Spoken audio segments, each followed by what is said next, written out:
Boa tarde, gente.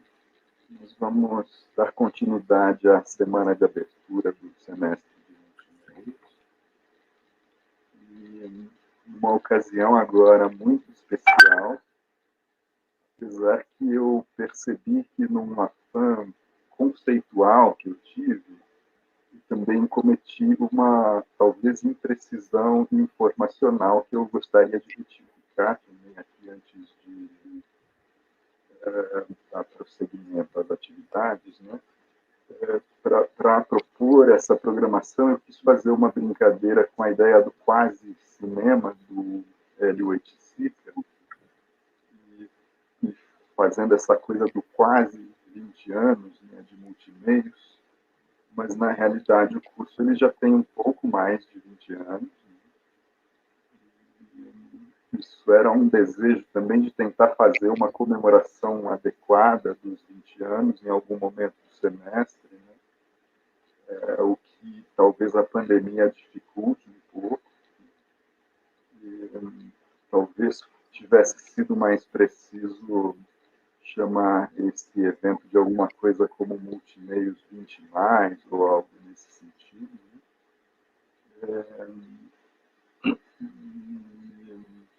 Queria deixar um pouco esclarecida essa informação, né? Acho que é importante, a gente deveria trabalhar ao longo do semestre para, de alguma maneira, documentar esse percurso, preservar essa memória e celebrar esse acontecimento que é super importante, né, possível.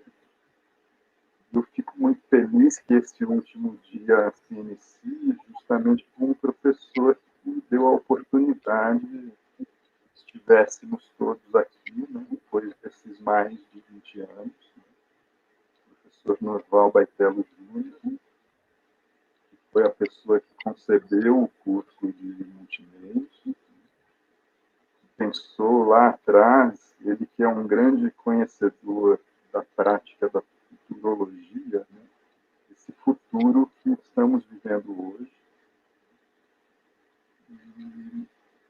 e vai nos brindar aqui com a honra de fazer a leitura de trechos da obra mais recente dele, o livro Existências Penduradas, em que ele trata da linguagem do céu,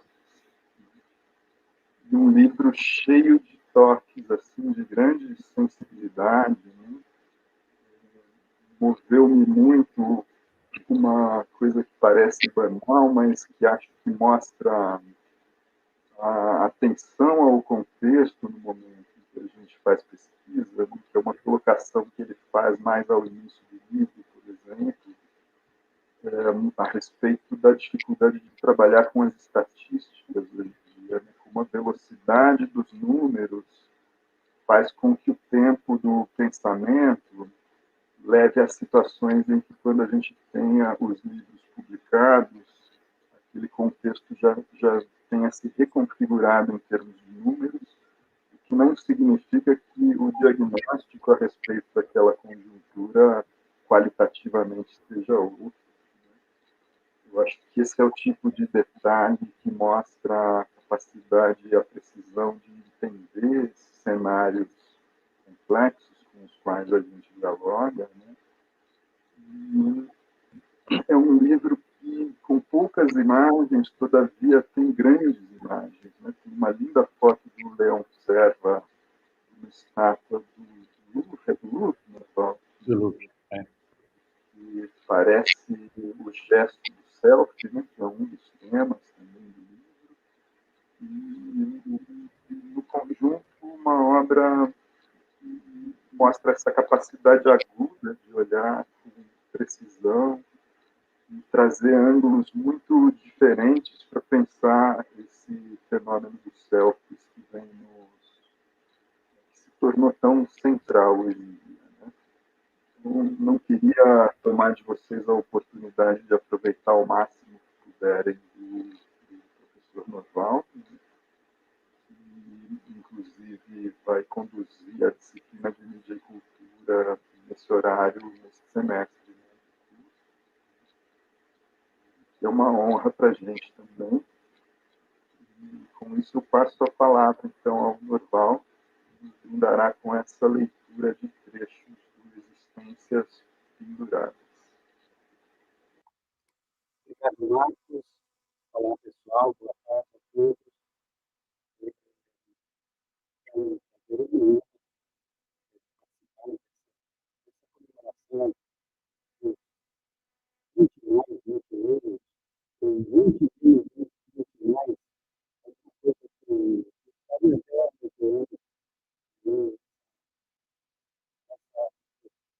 essa ocasião, esse engraçado, esse mérito,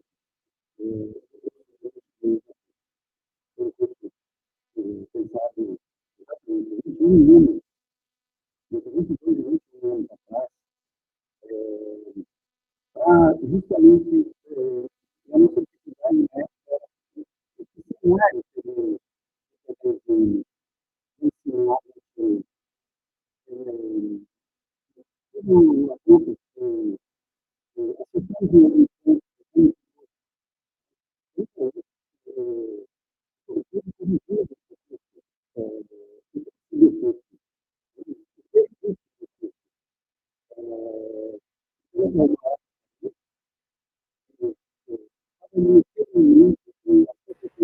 mãos de criar um curso novo e a PUC nos possibilitou esse acontecimento. Então, estamos todos celebrando este fato. E, embora com a pandemia, ou talvez por causa da pandemia, né, a nossa meio de comunicação... Oi, eu te interromper, Norval, as pessoas estão comentando que o som está um pouco ruim, viu? Puxa vida, o meu som está... Agora ficou bom, estão dizendo.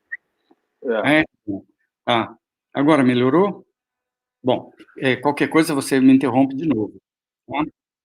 O seu som estava um pouco picotado. Claro, eu não ouço o meu som eu ouço. Sim, sim. O seu som, para mim, também estava um pouco ruim e agora melhorou também. Melhorou? Tá. Sim. Enfim. Então vamos tentar. Se de repente piorar, a gente pode tentar colocar microfone direto, tá? Tá legal. Tá? Qualquer coisa, então, eu peço às pessoas que estão assistindo aí, tá? Né? Eu vou deixar o microfone aqui de stand-by. Tá? Deixar o microfone aqui de stand-by para o caso da necessidade. Então, muito diferente das palestras que eu normalmente faço palestras falando livremente sobre assunto. Levo um roteiro, claro, né, para seguir aquele roteiro, mas falo livremente sobre o assunto. E hoje eu decidi fazer diferente. Né? Decidi ler trechos, como quem lê uma história. Né? Na verdade, não é uma história só, mas são algumas histórias que eu selecionei para ler do livro, que são os segmentos do livro. Eu não chamo de capítulos, eu chamo de nuvens. Né? O livro é composto de 79 nuvens, 78, mais a nuvem número 0, que faz parte também, e são são unidades pequenas, de leitura fácil, e que refletem um pouco sobre esse tema dos selfies e o entorno dos selfies. Tá? Então, eu começo, como quem lê uma história, começo a ler o Existências Penduradas. Na nuvem número 1, que se chama Fazendo uma Selfie. A mão direita ou a esquerda levantada à frente e acima do corpo, o rosto voltado para o alto. Ao fundo, em frente, ou no fundo, logo abaixo, um cenário espetacular qualquer. Mas como espetacular qualquer? Se é espetacular, não é qualquer. Neste caso, sim. O principal é quem fotografa a si mesmo. O cenário, que pode ser a Torre Eiffel, a Muralha da China, o Coliseu, a Estátua da Liberdade, o Corcovado e seu Cristo, tudo será secundário, coadjuvante, menor do que o eu que fotografa e aparece na foto. A mão segura um pequeno objeto de simples manuseio e complexa tecnologia, adequado ao tamanho entre o polegar e os outros dedos, perfeitamente encaixado. É chamado celular, telemóvel, handy, móvel ou simplesmente phone na sua versão mais elaborada, o smartphone. Assim nos fotografamos, de cima para baixo, como se estivéssemos pendurados à mão que fotografa a nós mesmos lá embaixo. Nosso corpo lá embaixo, nossa foto lá em cima, dentro do celular. O mundo está inteiro nessa caixinha elegante e portátil, cada vez mais indispensável, obrigatória, que guarda todos os nossos segredos, nossa vida social, nossos olhos para o mundo, nossos afetos, nossas contas bancárias, nosso despertador, nossos passatempos, nossa atividade física, nossa frequência cardíaca e a pressão arterial, nossa biblioteca e nossa filmoteca, rádio, televisão, espelho e lanterna, máquina fotográfica, álbum de fotos e filmes, calculadora, caderneta de endereços, previsão meteorológica e cartografia dos céus, suas estrelas e suas constelações, mapa mundi, enciclopédia, guia turístico, consultor astrológico, aplicativo para pedir comida, localizador para tudo que existe aqui e agora, tradutor instantâneo para todas as línguas, agenda e calendário para toda a eternidade, microscópio e telescópio e, por último, telefone, com som e imagem ao vivo, ou com sons e imagens para serem vistos e lidos depois. Ali em cima ficamos guardados como imagem, mas a imagem da cena toda nos mostra pendurados pelo braço, olhando para cima, desejando o alto e suas imagens elevadas. Esta é a fórmula clássica dos selfies. A foto depositada no alto, dentro da caixinha que contém o nosso mundo inteiro. Qual foto? A foto que retrata um corpo pendurado diante de um cenário qualquer. A nuvem número 2. O paradoxo da imagem. Onde estamos, afinal? No alto ou no baixo? Dentro da caixinha alefiana, a palavra aqui é uma referência a um conto de Jorge Luis Borges, escritor argentino, o Borges, que tem um livro de mesmo nome chamado El Aleph. E o Aleph é um ponto minúsculo que contém todo o universo neste ponto. Então, quem olha nesse ponto vê o universo inteiro. Tudo. Presente, passado, futuro, tudo. Tá? Então, é um conto de Borges. Então, aqui, essa caixinha é uma caixinha alefiana. Aleph com PH, que é seria a letra alfa do alfabeto hebraico, que contém o mundo inteiro, em todas as épocas, em um ponto sem dimensão. Ou estamos no mundo olhando a nós mesmos e ao mundo pelo ponto alefiano da tela do celular. Selfie chegou como um conceito, um gesto e uma palavra, todos juntos. É tão universal o gesto como a palavra em inglês. É tão universal como os próprios celulares. Será ocioso fazer uma estatística dos celulares como algo que surgiu e viralizou em poucos anos, tornando obsoletos os telefones fixos, os telefones públicos, daqui a pouco também o e-mail e talvez o próprio computador pessoal, o próprio PC dos anos 90. É ocioso fazer estatística dos celulares, como também é inútil computar as avalanches de fotos que os celulares fazem no mundo, muito embora tais números sejam impressionantes. A estatística estará obsoleta no minuto seguinte. Tamanha é a velocidade em que esses objetos e estas ações conquistam o mundo. E talvez essa estimativa nos dê resposta para a pergunta logo acima: onde estamos? No celular, guardados como imagem? Ou no mundo, olhando as imagens de nós mesmos nos celulares? Estatisticamente, estamos infinitamente mais nas imagens do que no mundo. Há milhares de nós mesmos lá dentro da caixinha, enquanto há só um no mundo. Este só um, além do mais, é mortal, adoece, envelhece e morre. Já as imagens que lá estão penduradas fazem a promessa de resistir ao passar do tempo, de não morrer, não adoecer, não envelhecer. Este é o paradoxo das imagens. Estamos nelas, mas continuamos fora delas. O que é uma imagem, afinal? Um paradoxo de presença e ausência? A nuvem número 3, a caixinha de joias ou os dois olhares. O segundo olhar é o que acontece quando a lente nos olha. Este é o olhar que fica registrado na foto. É o olhar do celular em posição superior que ficará para a eternidade. O deslocamento do olhar da imagem que nos olha de cima para baixo é o ponto de vista aéreo dos seres alados, dos seres suspensos, mas também dos seres inefáveis, dos anjos, dos deuses e das imagens. O olhar de cima é o olhar do poder. O olhar da selfie é o olhar de um destes seres aos quais atribuímos vida simbólica e poder.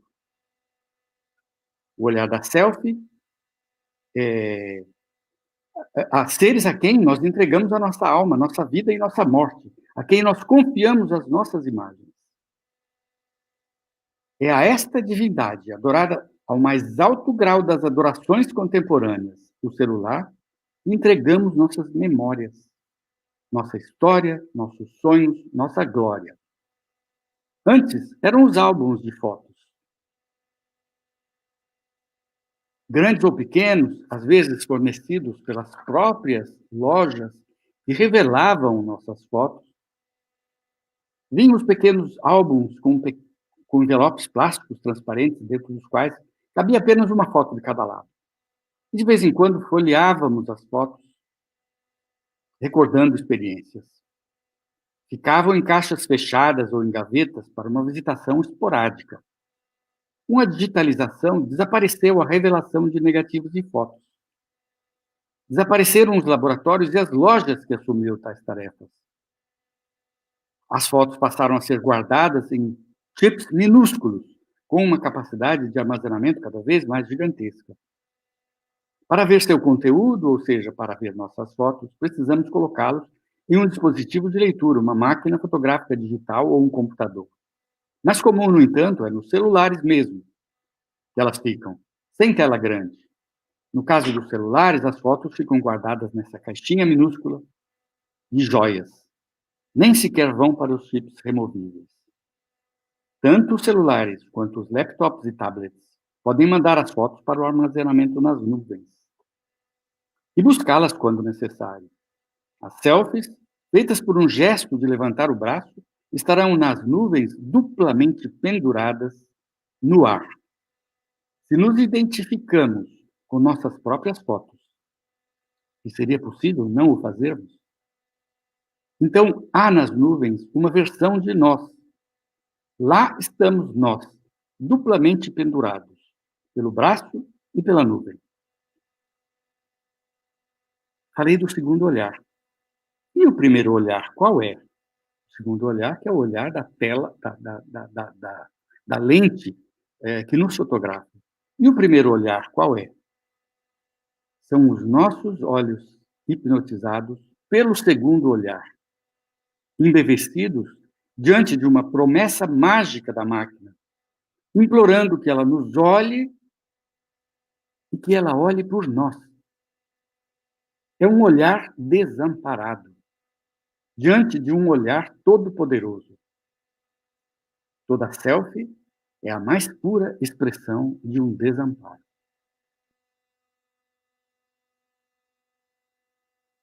Nuvem número 4. Totemismo ou titanismo. Criamos aqui uma relação de parentesco, não só de nós mesmos com as imagens suspensas, mas também com o aparelho que as suspende. Poderíamos dizer que há aí um tipo de totemismo. O totem forma uma comunidade de pertencimento a um grupo social que escolhe como imagem identificadora um determinado animal ou um objeto na natureza em uma relação vertical de entrega e renúncia. Hoje não seria o animal, nem a natureza, mas a imagem e seu aparato, desde o celular ou a câmera até a intrincada alquimia digital de armazenamento nas nuvens. Aos clãs totêmicos de determinadas marcas de celulares, de computadores, de carros, de grifes. Mas onde ficamos nós na sociedade neototêmica? Nuvem número 5. A vertical da adoração. No alto, a imagem capturada pelo telefone. No baixo, nós mesmos, nosso corpo, nossa existência real e temporal, nós, mortais. No alto, o retrato, a imago, dentro de uma caixinha mágica, objeto de adoração e culto, guarda-joias, guarda-desejos, guarda-paixões. Ali nos veremos para sempre. Será que chegaremos a nos ver mesmo? Ao menos uma vez? Será que apenas nos guardamos? Ou esperamos ver-nos de novo um dia? A verdade é que imaginamos que lá estaremos para todo sempre, criogenizados, sem nem ligar para o fato de que a caixinha é mais mortal do que o nosso corpo. E em 2 ou 3 anos, ela estará obsoleta e será substituída por outra com mais espaço para selfies e outras imagens, afetos, relações, fantasias, paixões e desejos. Bem, e o totem? Que apito toca neste cenário? O apito central, ele tem o papel de protagonista. É a principal função, a personagem mais importante. Adorar um totem significa entrar em um ambiente de pertencimento, ser alguém com sobrenome, ter uma tribo, seguir suas regras e gozar de suas regalias imaginárias. Quem cultua um totem não precisa ter decisões e ideias próprias. Basta seguir os outros, cegamente, na fé e imaginar-se no melhor dos lugares. Adorar aparelhos, no caso os celulares, ou as aparências, os arquivos nas nuvens, tornou-se grandes totemismos. Podemos chamar isso de religiões? Não, porque não há uma teologia, uma ordem ditada por um sistema de deuses. É um fenômeno muito anterior às teologias hierarquizadas, mais primitivo, mais próximo dos ambientes míticos dos titanismos. Porque os ambientes da produção tecnológica são por si somente titânicos,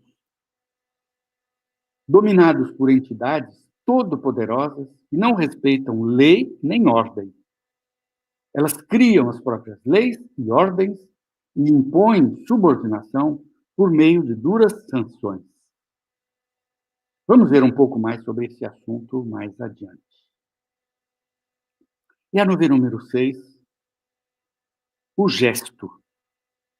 O gesto clássico e estereotipado da selfie é o braço estendido à frente e ao alto, acima da cabeça, o rosto voltado para o celular e o sorriso mais aberto do que um simples X ou giz, expressando não um discreto sorriso das fotos de outras épocas, mas uma quase surpreendente expressão de grande felicidade.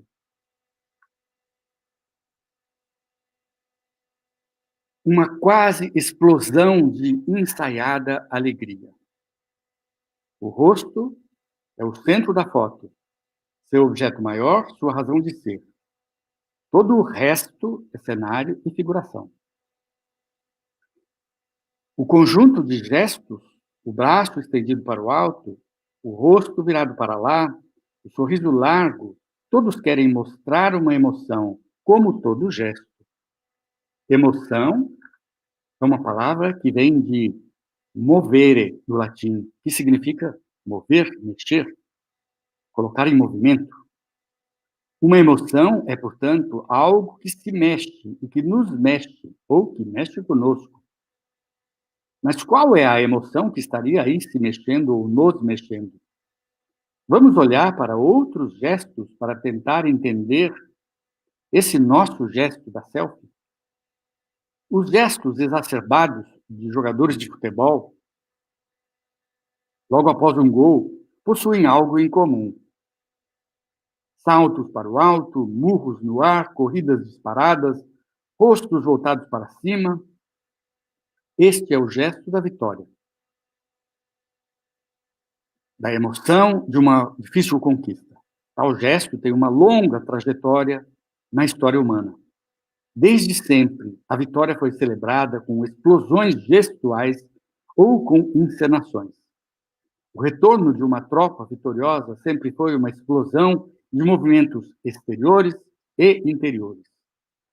E sempre foi festejado de todas as formas e registrado com as possibilidades de cada época, com narrativas, com música, com esculturas, com estátuas, com relevos, com pinturas, com desenhos, com fotos, com filmes.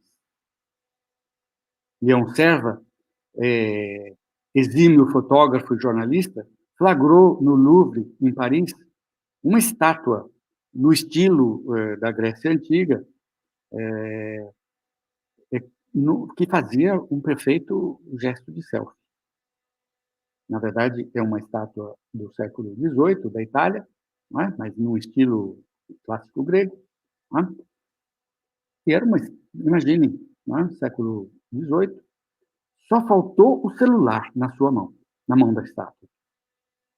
Também em Roma, nas estátuas de corpo inteiro de governadores e comandantes, o braço levantado à frente e acima, com o rosto voltado para a mesma direção, configura-se igualmente um perfeito gesto de selfie ou de vitória. Um detalhe apenas. Não nos esqueçamos que foram feitas há 2000 anos, quando nem sequer se sonhava com fotografias, menos ainda com selfies.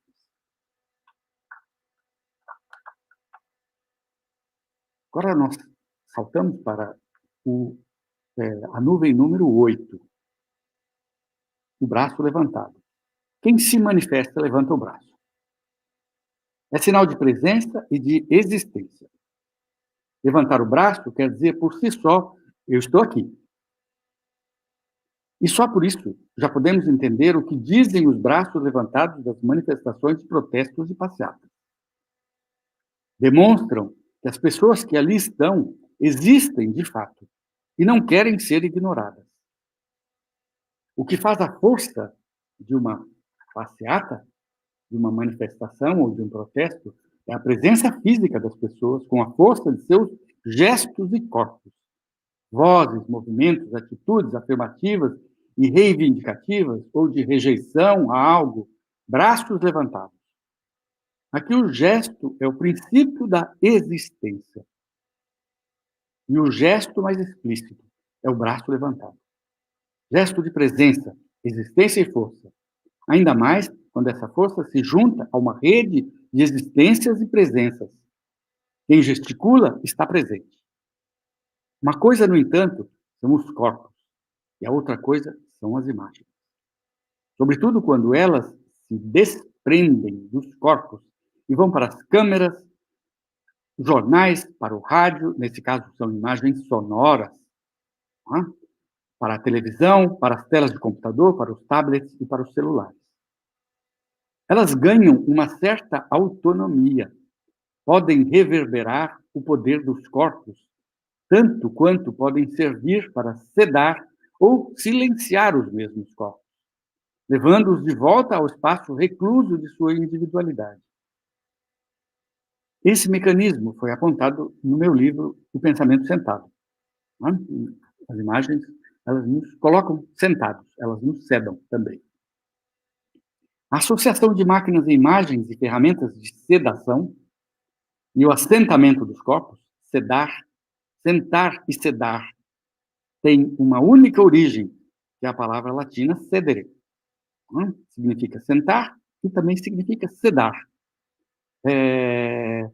Tem um poder enorme de nos retirar da vida social ativa, presencial e corporal, para nos colocar em uma cápsula de individualidade e fantasias, para nos pendurar num espaço-tempo de suspensão.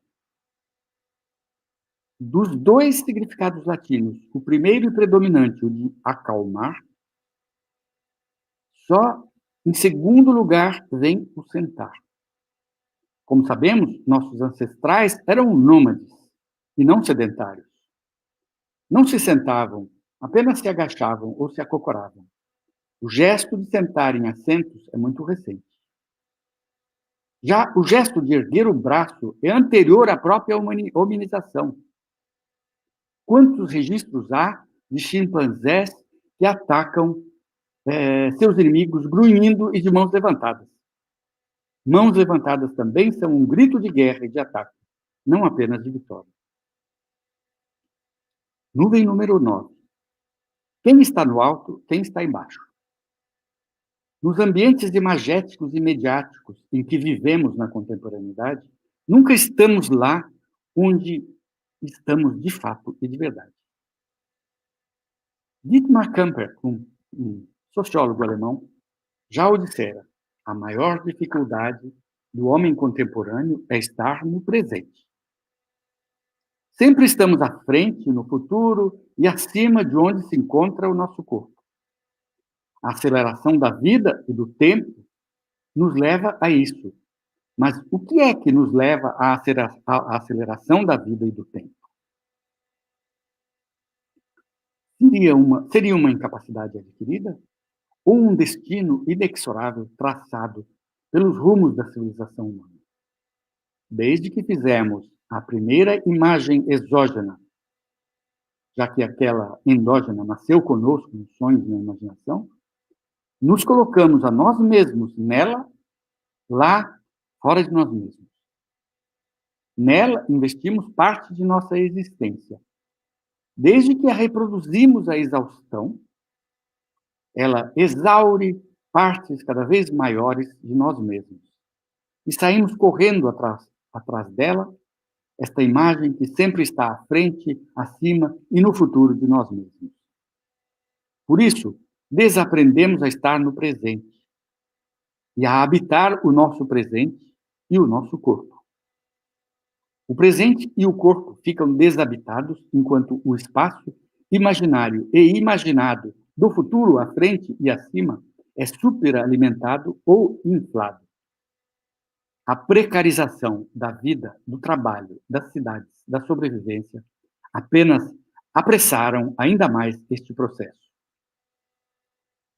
Temos que fazer um planejamento de vida muito complexo, de longo prazo, pensar em décadas à frente e agir agora como se estivéssemos daqui a 20 ou 30 anos, sabendo que as agruras do agora são o preço a pagar pelo futuro. Mesmo sem garantia nenhuma se chegaremos lá e como o faremos, em que condições. E quanto mais precárias são as condições do presente, mais somos jogados para as projeções de futuro, que nada são senão imagens sem garantia nenhuma de realização. Nuvem número 11. Os retratos pendurados. Vamos agora recuar um século, ou um pouco mais no tempo, para comparar os ambientes de fotos de então com os de agora. Nas casas de jovens casais do início do século XX e do final do século XIX, já sob o reinado das fotografias, ficavam pendurados em uma parede nobre da sala de visitas um retrato de cada um dos consortes, em moldura oval, vertical, ou então na moldura oval horizontal, os dois juntos, os jovens noivos. A imagem de um sonho de vida comum e feliz ali se perpetuava, congelando as esperanças e as jovens feições, rememorando todos os dias a imortalidade até que a morte chegasse para um dos dois. Aí, então, mais se materializava a imortalidade que os retratos anunciavam. As imagens congeladas continuavam expostas. A morte e a consagração e a glória do retrato. Ou seria o oposto, o retrato, a consagração e a glória da morte? Os retratos duram muito mais que as vidas. Ou os símbolos vivem mais que os homens, conforme disse Harry Pross. Contam os retratos que um belo dia, o famoso Instituto de Jornalismo de Harry Pross, em Berlim, amanheceu pichado, de cima a embaixo, com Fora Pross. Ele era o diretor, então os estudantes fizeram um protesto. O mestre fotografou as pichações, reproduziu as fotos e enviou a todos os seus amigos como cartão de Natal, para serem penduradas. Havia o hábito, naquela época, ainda de enviar cartões de Natal, e esses cartões de Natal eram pendurados nas árvores de Natal. E ali ficavam pendurados, mas só até o fim das datas festivas. E depois eram descartados. Com isso, ele descartava a imagem de Fora Pross, depois de ritualizá-las dentro do Natal.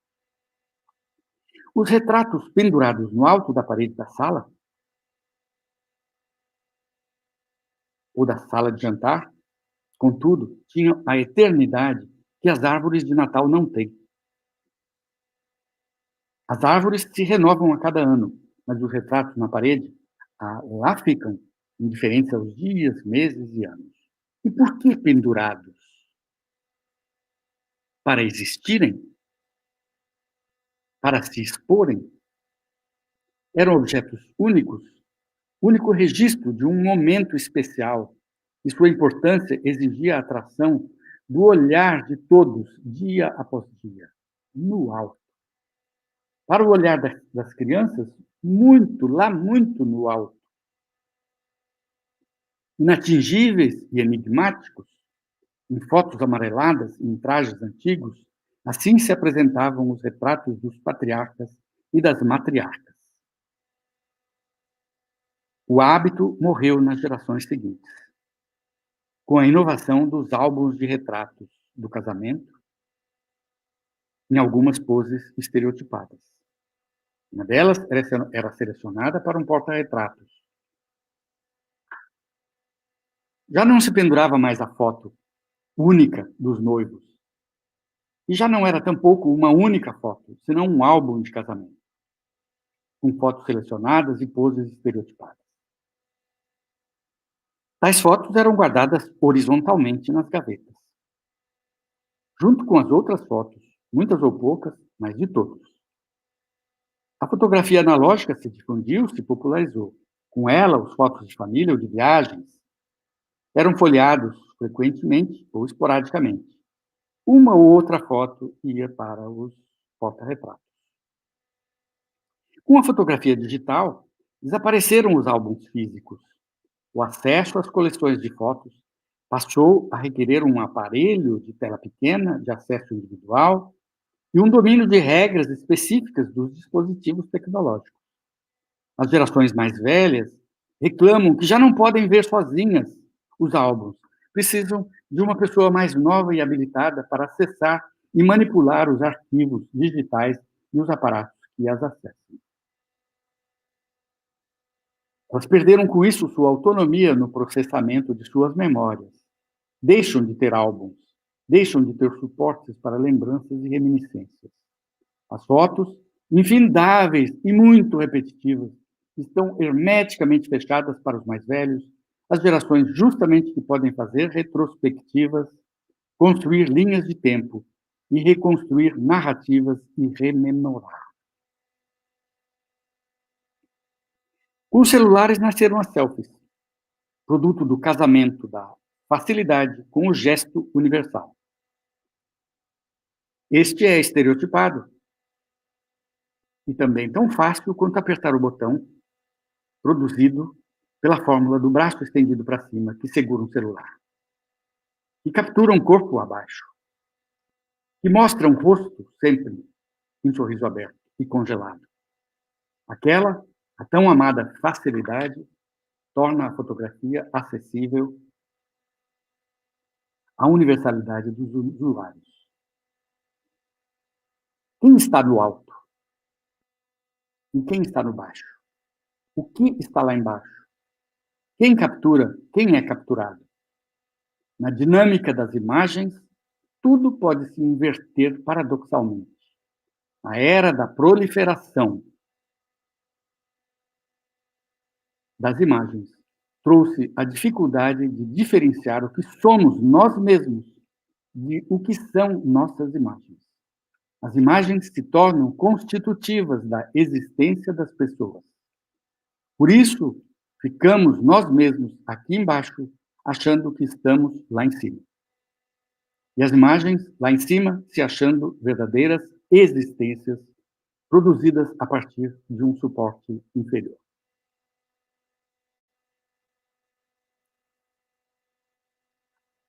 Eu passo para a nuvem 14. As paredes e as imagens, a história de uma relação milenar.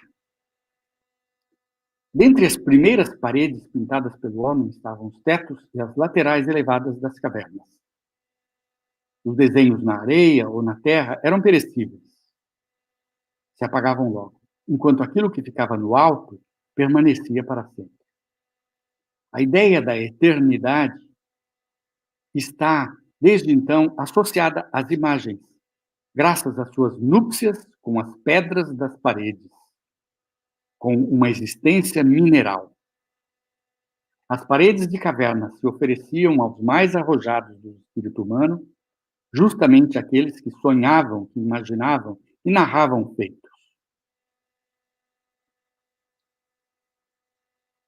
Aqueles que caçavam podiam rever suas caças novamente nas paredes. Foi nas paredes que se registraram os mitogramas, conceito criado por Leroy Gourhan, segundo o qual o mitograma não apresenta os estados sucessivos de uma ação, mas personagens não estruturadas linearmente, que são os protagonistas de uma operação mitológica. As pinturas rupestres de Chauvet, de Lascaux, de São Raimundo Nonato, da Lagoa Santa, dos bosquímanos e outros povos nômades da África, de povos da Ásia, têm todas elas algo em comum. Estão em paredes. Ora são paredes externas, ora são paredes internas. E por isso elas são classificadas como arte parietal. Eu pulo para a nuvem de número 23. Valor de exposição, a moeda do nosso tempo. Um dos mais geniais pensadores do século XX, Walter Benjamin, criou a expressão valor de exposição para se referir ao fenômeno surgido a partir do advento de técnicas mecânicas de reprodução de imagem. Era a oposição ao valor de culto, que possuía uma obra de arte única. Ainda não havia televisão, nem computadores, nem celulares, apenas imprensa, jornais, revistas, livros, rádio, cinema, fotografia.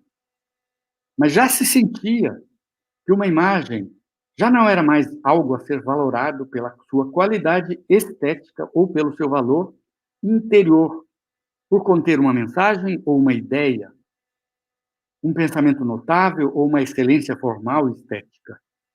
As imagens passavam a valer por sua capacidade de atingir muitas pessoas, graças às novas técnicas de reprodução mecânica. Isto era o valor de exposição.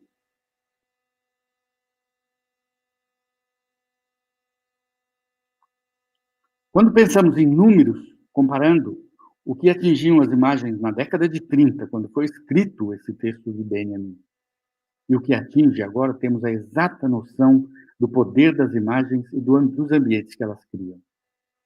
Pensemos na quantidade de horas de imagens animadas contidas no YouTube, ou nas postagens de fotos do Instagram, nos posts do Facebook. Quando tudo isso é transformado em valor, temos cifras astronômicas. Isto é o valor de exposição, a grande moeda do nosso tempo. Passo para a nuvem de número 28.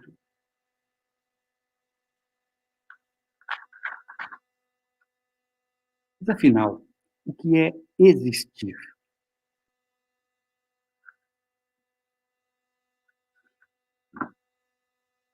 Existir é uma palavra curiosa. Significa estar vivo, estar presente, possuir corporeidade em um entorno de espaço e de tempo. Não é apenas ser ou estar. É muito mais. É algo mais da natureza do ter do que do ser. A gente é pai, é mãe, é filho, é filha, é professor, é vendedor, é estudante, etc. Mas existir significa mais do que isso. Significa possuir algo que nos coloca no mundo, que nos finca num tempo e num espaço, nos marca como presentes e nos iguala aos outros existentes. Mas de onde tiramos essa palavra? Qual é a sua história mais remota? De onde nasceu essa ideia de existência? Originariamente, vem de uma raiz indo-europeia que quer dizer estar de pé. A palavra é está. Nas línguas nascidas do proto-indo-europeu, o está virou sto em latim. Virou statos, que significa estar parado, estar de pé, em grego. Virou tistati, em sânscrito. Virou stan, no antigo germânico. Virou ste, que significa pisar. No tocário, que é uma língua indo-europeia, no meio da China, no seio da China. Não é? E a stata, no persa antigo. Istati, no avéstico. Todas são línguas arcaicas que nasceram dessa grande raiz linguística, nossa língua tataravó. É surpreendente a semelhança da palavra e seus significados em tantas línguas, mesmo tendo elas nascido de uma mesma língua-mãe falada há 5, 6 ou 7 mil anos antes de Cristo. A palavra não se refere a estar na horizontal ou estar pendurado. Só existe, ao menos em todas essas línguas derivadas do indo-europeu, só existe quem está de pé. Esta mesma raiz indo-europeia se reduplica, transformando-se em sist, em latim da sisto, que significa parar, deter-se, e que origina, em português, assisto, existo, persisto, subsisto, insisto, desisto. Esta viagem profunda até a nossa língua tataravó nos oferece tantas provas da natureza corporal e gestual da palavra existir, que se torna impossível pensar em quaisquer definições abstratas. Acrescente-se ao sisto o prefixo ex, que significa para fora, e temos o existo, que significa estar de pé demonstrativamente, ou seja, se fazendo visível para fora.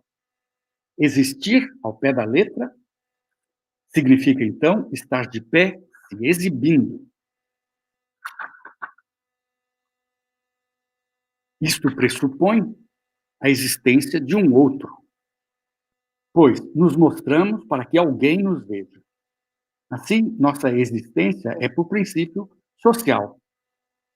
Existir é sair para fora de si mesmo e estar na vertical, de pé, o que quer dizer estar vivo, significa possuir a força para estar de pé. Essa foi a matriz de significado que nos ofereceu uma família inteira de palavras derivadas do estar indo-europeu, que deu o verbo latino sistere, mas que também deu o verbo ser estar, principalmente seus derivados todos. Eu salto aqui para a nuvem 63 e já eu termino.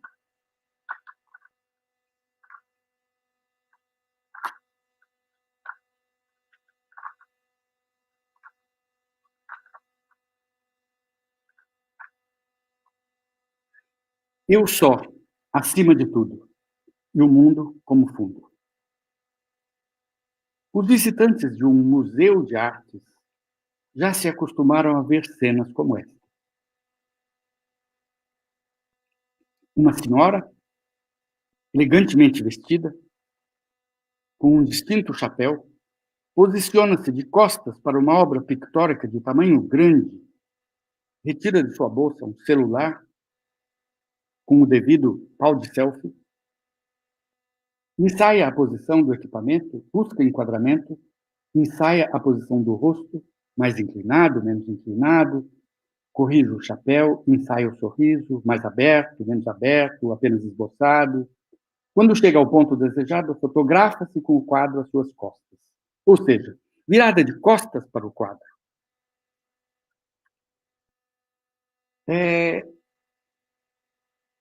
O quadro se reduz a um cenário.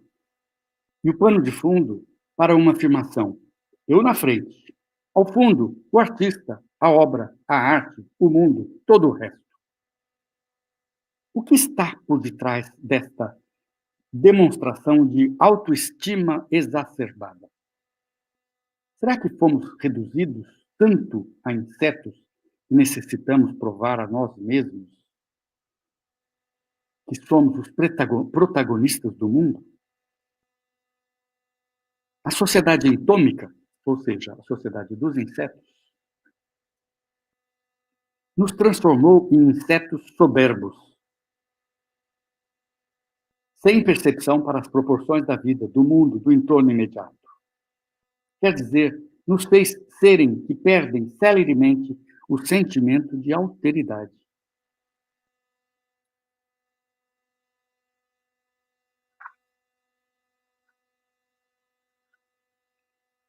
Nuvem 64. Narciso nas nuvens. O que teria a ver o narcisismo com o gesto de elevação e busca da altura? Se Narciso se inebriou com o oposto, a figura submersa em águas profundas e escuras que permitissem o espelhamento. Há aí duas configurações opostas: o mergulho em profundidades escuras e o mergulho em alturas ofuscantes. Em ambos casos, trata-se de ambientes de imagem, ou seja, as imagens nas profundidades obscuras e as imagens nas luminosidades ofuscantes das alturas. Talvez estejamos diante de uma nova versão do mito, um Narciso nas nuvens. Lá, deposita suas imagens e lá se inebria com elas e sucumbe, volatilizando-se ao orbitá-las. E agora, a última nuvem que eu vou ler para vocês é a de 73. Enovelamentos e nevoações. Em sua tradução de Kohelet, que significa o que sabe em hebraico, e que é traduzido por o Eclesiastes, Haroldo de Campos, nosso poeta tão querido, professor da PUC,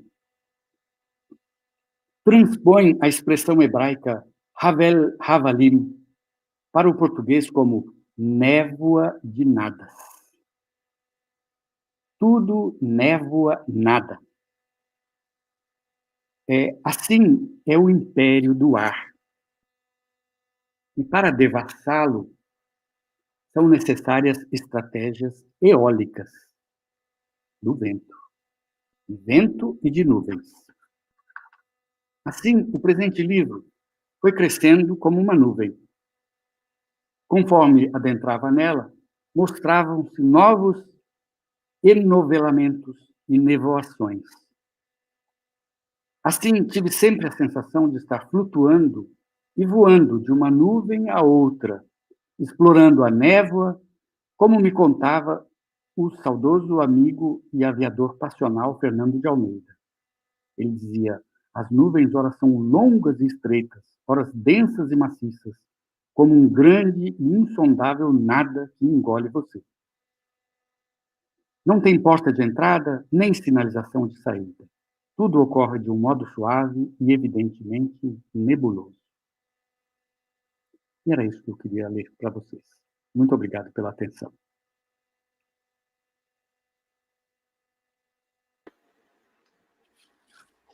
Eu agradeço ao Norval pela belíssima leitura e incentivo as pessoas que estão assistindo a colocarem seus comentários e questões no chat e posso transmiti-las ao professor Norval para que ele responda. E a gente pode até colocar aqui na tela, olha, se for o caso também. Para incentivar um pouco o início dessa conversa, eu vou tomar a liberdade de fazer uma primeira questão. Sim, Talvez sim.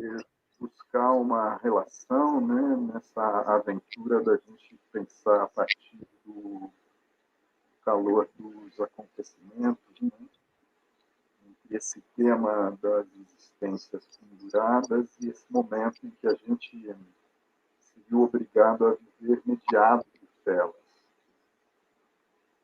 E me parece que uma das intenções do livro ela já aponta nessa direção de uma espécie de virtualização dos corpos. Uma dimensão da corporeidade que ela passa a acontecer através de imagens que vão se multiplicando. Né?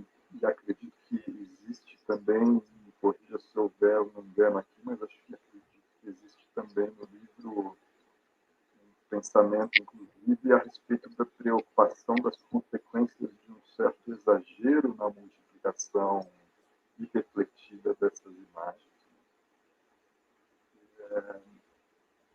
Isso tudo é um desenrolar de coisas que vem se dando, né, conforme a cultura digital vai se tornando mais central, aí, e esses dispositivos começam a ser parte da nossa vida de maneira mais rotineira, né, e cada vez maior. Né? Faz anos que estamos vivendo isso, pensando sobre isso, mas de repente houve esse fato excepcional, né, que nos colocou diante de uma experiência radical que exacerba muitas dessas questões. Então, gostaria de ouvi-lo um pouco a respeito disso, né? O que muda nesse mundo de existências penduradas diante desse fato radical que agora somos obrigados a estar mediados por terra. Sim, sim. É curioso porque eu vou contar um pouco da circunstância em que esse livro foi escrito. Ele foi lançado bem no finalzinho do ano passado, em 2019. Não tínhamos ideia que 2, 3 meses depois entraríamos numa situação de alerta mundial, exigindo que nos recolhêssemos para as nossas casas e que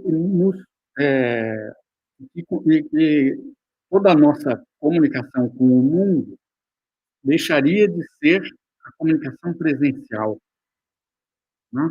A não ser com pouquíssimas pessoas do convívio familiar íntimo, que já estavam ali e que estavam isolados e protegidos. Então, todo o ciclo da existência, do estar de pé, né, nos colocou sentados diante de telas que trazem imagens do mundo. Então, aumentou ainda mais. Então, num certo sentido, eu não imaginava, quando escrevi o livro, que nós viveríamos essa situação. Então, ele tem um aspecto também um pouco de cenário futurológico, né? Mas sem a dimensão da radicalidade desse cenário que estamos vivendo, de fato. Tá? Então, é curioso, porque a gente nunca imagina nunca imagina o que está falando o que está dizendo quando escreve um livro, quando escreve um artigo, né? E talvez a gente tenha um pouco de antena ou havia já sinalizações naquele presente de que poderia acontecer alguma coisa, né? Estava acontecendo em outros aspectos da exacerbação do uso das imagens, da exacerbação, da valorização das imagens, em detrimento da própria presença do corpo, né? Há muitos estudos feitos em ciência hoje a respeito disso, né? Sobre o efeito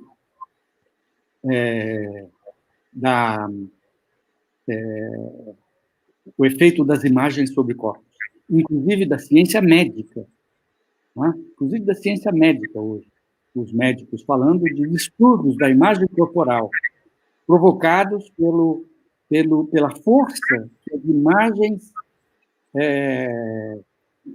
produzidas pela sociedade industrial, pela força de persuasão, pela força de presença. Então, os distúrbios da imagem corporal, das pessoas quererem ter um corpo feito como aquele corpo das imagens, seja da estatuária grega, seja das imagens em Photoshop, produzidas artificialmente por Photoshop, ou retocadas artificialmente por Photoshop. Tá? Então, a relação entre corpo e imagem é uma relação tensa, é uma relação problemática. E nós precisamos estudar um pouco mais a fundo. Tá? A ideia dos estudos médicos, dos distúrbios da imagem corporal, como anorexia, bulimia, né?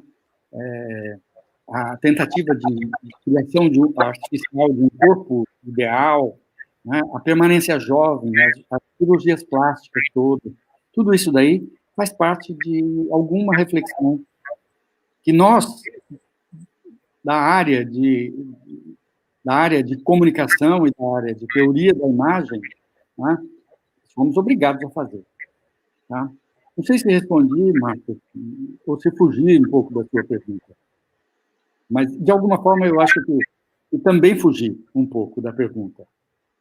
Mas as melhores respostas são justamente as que nos permitem ouvir o que a gente não esperava ouvir, não é? Pois é. Ainda bem que existe essa liberdade do pensamento. Eu vou agora colocar aqui, Norval, para você a questão do professor Mário Fontes, né, que te parabeniza pelo novo livro, né, afirmando que ele motiva muitas reflexões. E aí pergunta, será que o multimeios transforma o eu e o hoje em virtual e eterno? Obrigado ao meu colega, professor Mário Fontes, que foi um dos colegas que acreditou no projeto do Multimeios logo no início, né? Então, ele foi o companheiro de batalhas para a gente implantar esse curso logo no começo.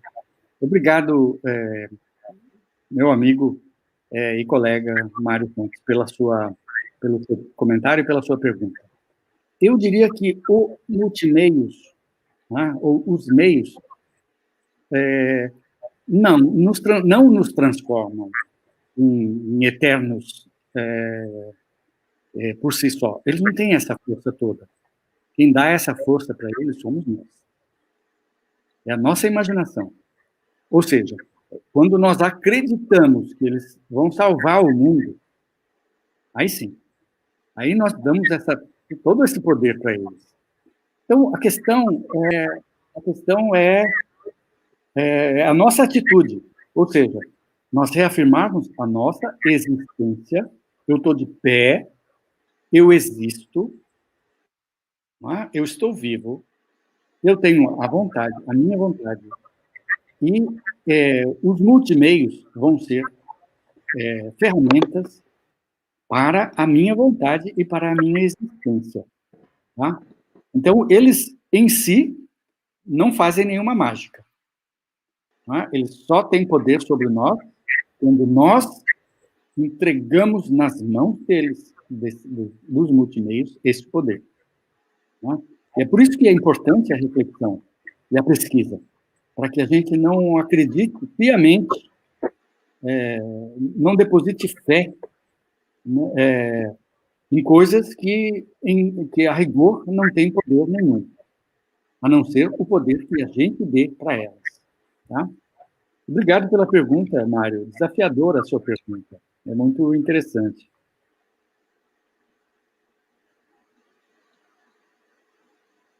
Eu publiquei ali no chat uma consulta normal e, por enquanto, a gente não tem outras questões, né?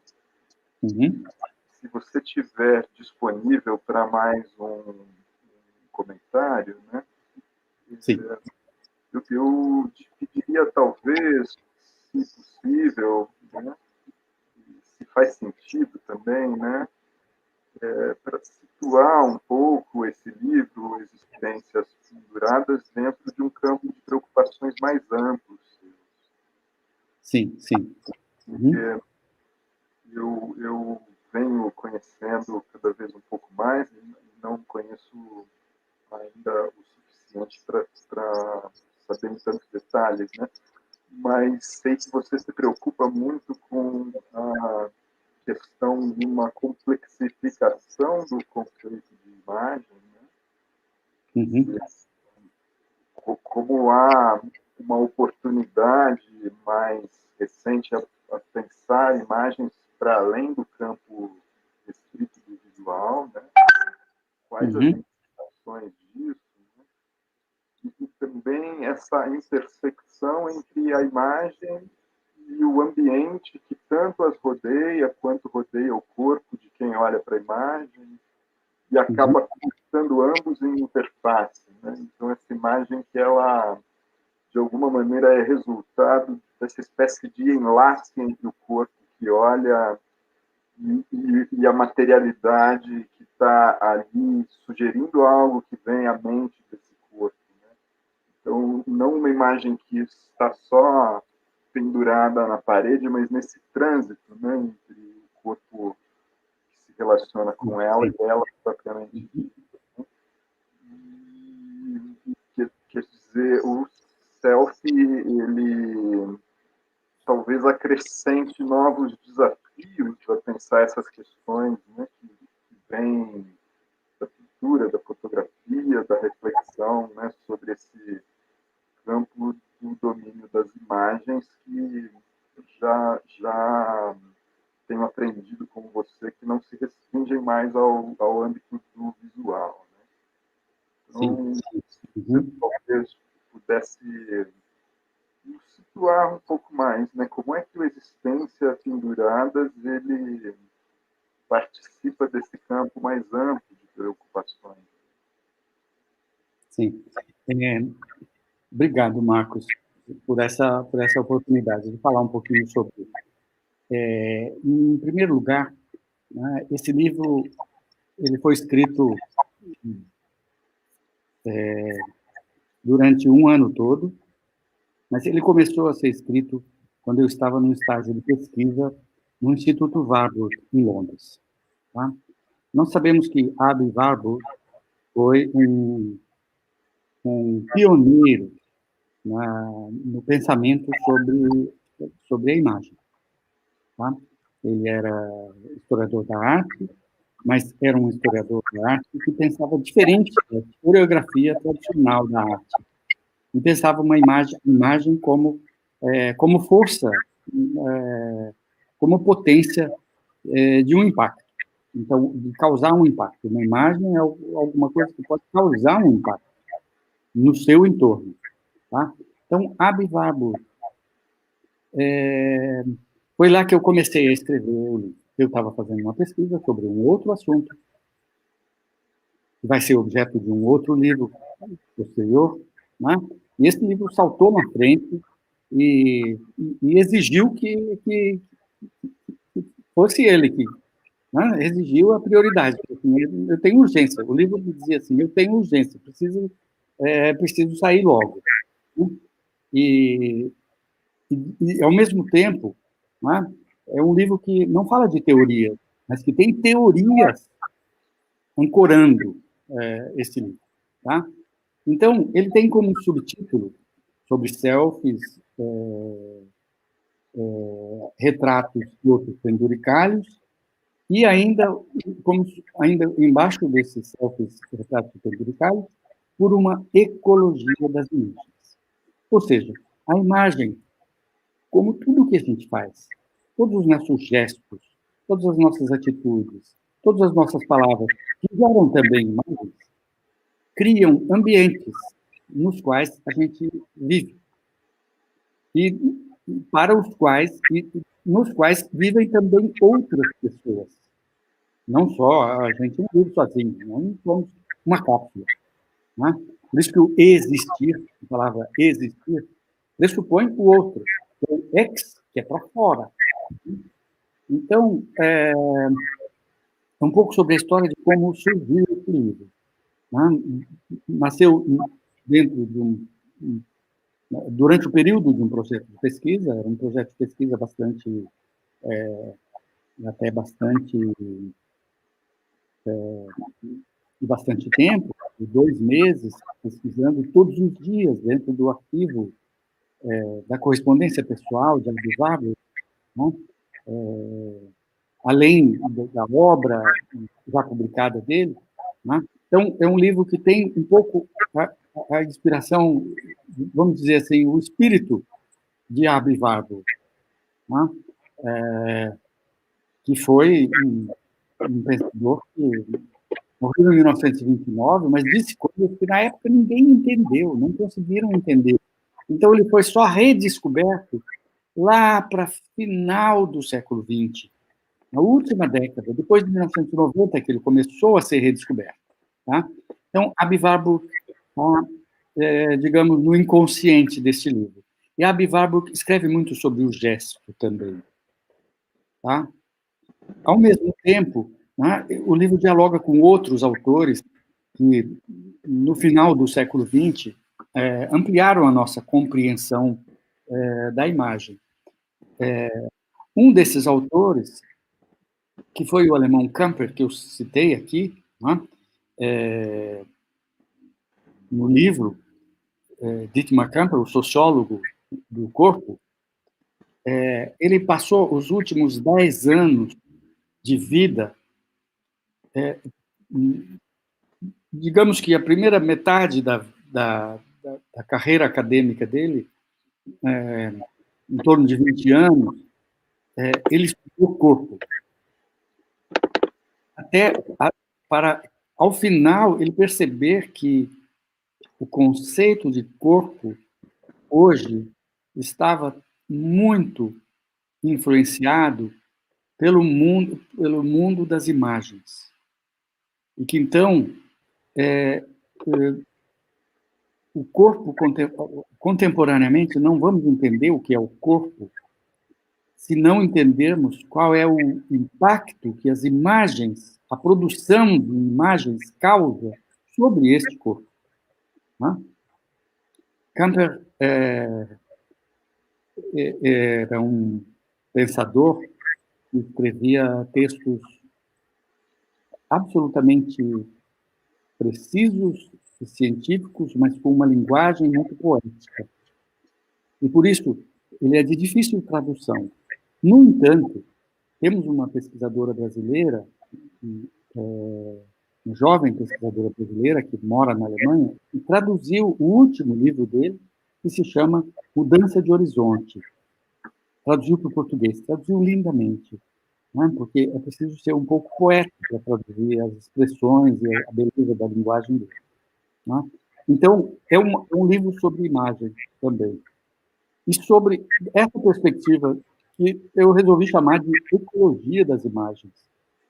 Porque, afinal de contas, nós não estamos trabalhando com a imagem como um produto, né? Nós estamos trabalhando com a imagem e a sua importância para mim, para você, para as crianças, para os idosos, para os adultos, para os profissionais, né? Então, porque nós vivemos num mundo muito marcado pela presença, pela onipresença das imagens. Em todo lugar elas estão presentes, né? E agora, na época da pandemia, mais ainda, nós estamos aqui mediados por imagens, né? Você com a minha imagem, eu com a sua imagem, né? Então, e as pessoas que estão ouvindo são pessoas que estão só ouvindo e não vendo, eles estão recebendo também imagens acústicas, né? Imagens da voz. Então, é muito desafiador, é desafiador para todos nós que trabalhamos profissionalmente nessa área, né? Entender que agora não podemos mais estudar a imagem como um produto, nós temos que estudar o ambiente, os ambientes. Tá? Então, isso que eu queria acrescentar como um depoimento pessoal, né? É um trabalho de pesquisa, escrito numa linguagem que eu quis simplificar, porque o meu editor, quando ele me pediu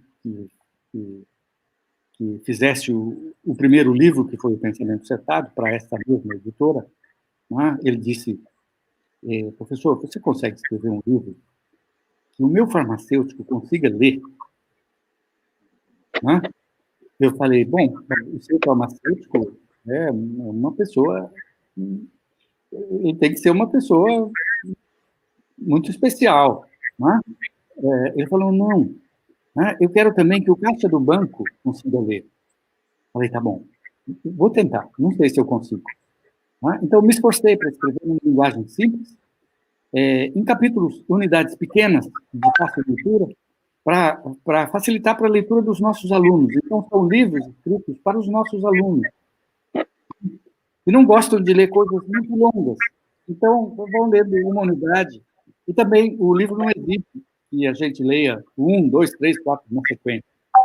Lá, leu 1, leu 14, leu 27, depois leu 72 e assim por diante. Tá? Então, é isso daí, Marcos. Que ótimo, agradeço a resposta. E vamos para que eu acredito que talvez seja a última pergunta, Norval. Sim. Da Mônica Alain, e fez uma espécie de pontuação misturada com pergunta, em que ela diz que a imagem do corpo o torna múltiplo barra multimeios. Faz da imaginação também a possível ilusão sobre quem realmente somos. Pergunta como a projeção do real e a fuga do céu. Professor. Sim. Olá, Mônica. É uma pergunta bastante complexa. É claro que nós somos também produzidos pela nossa imaginação. E aí também está uma grande força das imagens. Ela pode interferir na nossa força de imaginação. Então, vamos dizer que a exacerbação de imagens, como, por exemplo, o selfie. Né? Então, uma pessoa que só faz selfie na vida. Né?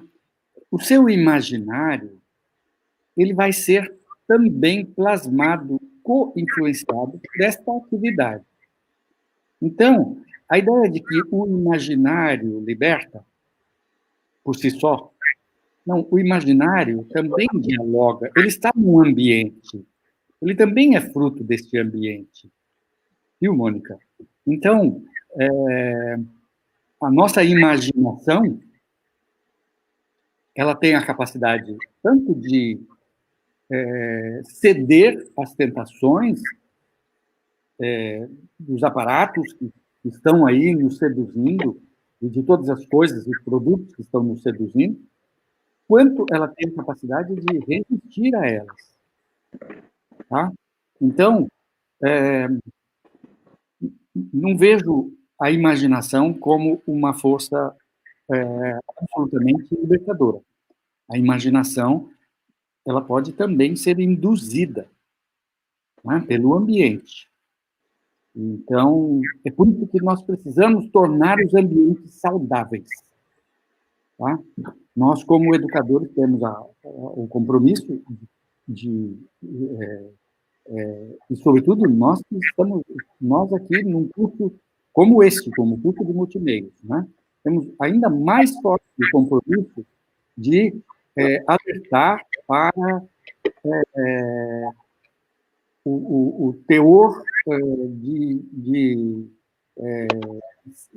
teor saudável, a natureza saudável dos ambientes nos quais convivemos, nos quais convivem as nossas crianças, os nossos jovens, os adultos e todas as outras pessoas.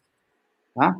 Então, por isso é importante a gente refletir sobre o ambiente, tá? Porque o ambiente, ele interfere sobre o corpo, mas ele interfere também sobre a imaginação. Tá? Certo, Mônica? Bom, agradeço, então, Norval. A gente vai, com essa questão da Mônica, encerrar. Certo. Uhum. Foi uma tarde muito especial até agora, né? Muito sensível à sua leitura do livro, muito bonito. Eu queria deixar aqui o convite para as pessoas também assistirem à próxima atividade, né? A gente vai ter seguido uma conversa entre a professora Anita Maluf, que é da pós-graduação em Literatura e Crítica Literária da PUC mesmo, e a professora Cristine Greiner, que é colega do professor Norval lá no curso de Comunicação e Semiótica, né? E elas vão conversar em torno do tema corpos, alteridades, escritas, políticas, poéticas. Eu postei o link do YouTube aí no chat, convido todos a ficarem com a gente aqui na sequência, né? E queria, mais uma vez, para finalizar, agradecer muito ao Norval, muito especial a leitura, e com certeza que as pessoas aproveitaram tanto quanto eu aproveitei. Boa tarde para todos e a gente se vê na próxima atividade. Boa tarde. Eu agradeço, Marcos, agradeço por essa oportunidade e por poder falar com os nossos alunos e o público em geral.